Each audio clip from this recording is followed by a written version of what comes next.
Update on the LRT repair at 54 hours. Got it all tore down.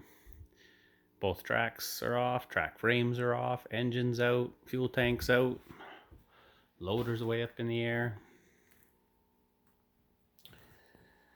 Here's the engine. There's that little oil cooler that nobody relocates.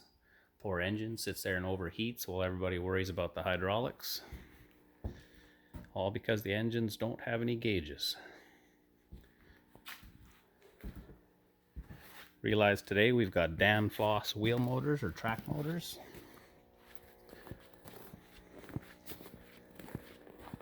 Out here we cut that filler neck off. Got the pieces prepped. Elbow is going to disappear. New fill is going to go right there, centrally located on the tank for less spillage. I'm going to give it a neck about a foot high. I cut a hole in the center baffle. And you can see right there by that rust seam where the baffle is in the tank. It's about 30-40% of the tank. And that's all for now.